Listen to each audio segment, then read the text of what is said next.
Vascular surgery included procedures with the arteries and veins lying outside the immediate area of the heart and brain. Many of these surgeries, which can include open and minimally invasive, are done to treat arteriosclerosis, atherosclerosis, and thromboembolic disease. Please review the outcomes for this chapter. All vessels, arteries, and veins except the capillaries are composed of 3 layers. From the outside in are the tunica externa, or the adventitia, is composed of connective tissue which protects the vessels and provides strength.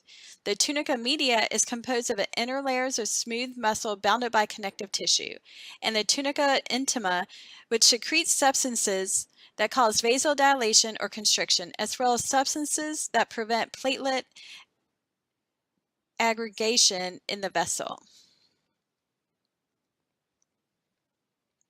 The peripheral vascular system is a network of vessels that's function is to carry blood components and nutrients to all parts of the body and to remove the waste products of metabolism.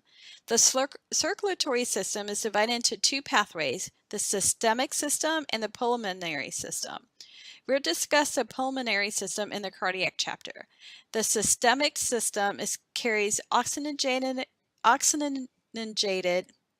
blood through the aorta to the rest of the body.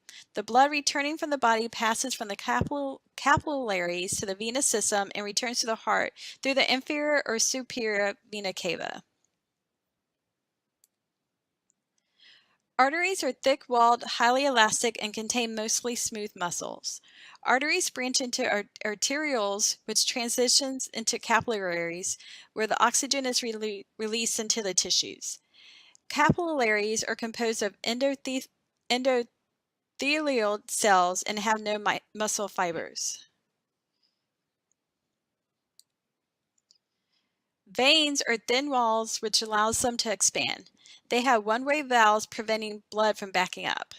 Blood is not pumped through the veins, but is milked towards the heart by contraction in the skeletal muscles and by intra-abdominal and intrathoracic pressure. The largest artery is the aorta. It emerges from the heart and curves downward and descends through the thoracic cavity.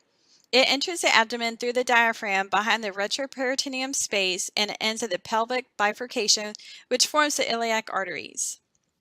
In the abdomen, the descending aortic branches into the celiac trunks that gives rise to the gastric, splenic, and hepatic arteries. There are also mesenteric arteries that supply blood to the intestines and renal arteries for the kidneys. In the lower limbs, the iliac arteries divide into the internal and external iliac arteries in the pelvis, and the external iliac arteries converge into the femoral arteries in the groin.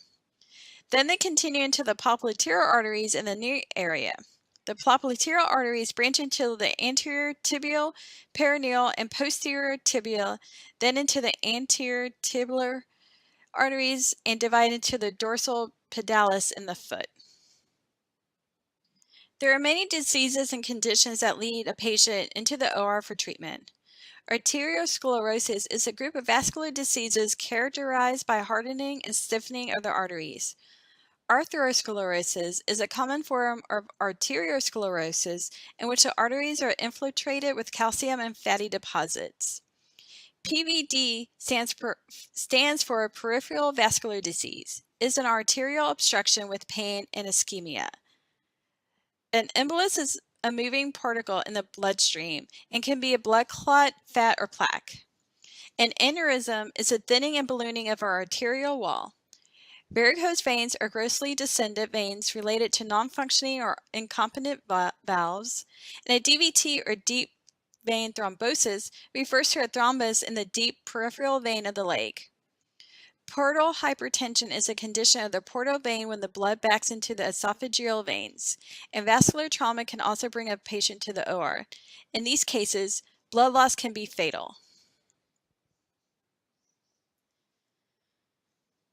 Diseases that require vascular surgery or treatment can form arterial or venous disease.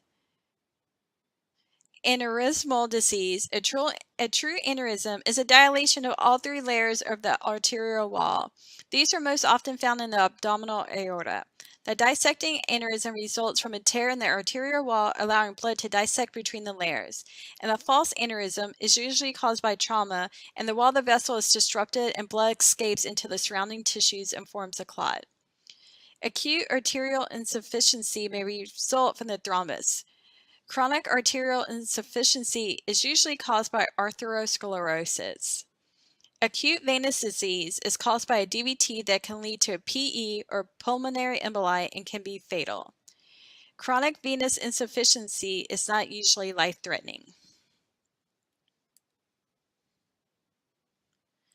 A variety of testing can be done pre, intra, and post-operatively to identify peripheral vascular disease, blood flow, and anatomic information. Angiography is a radiographic imaging of a vessel by injection of a contrast medium, such as ronographin, into selected vessels to locate structures, occlusions, or malformations. Doppler scanning intensifies the sound made by blood movement through the vessel, and ultrasonography uses sound waves to gather information about the vessels. Duplex ultrasound combines Doppler scanning with ultrasound to produce visual images of the vessel. Arterial plethysmography is a pulse volume recorder used to measure the arterial pulse wave during systole.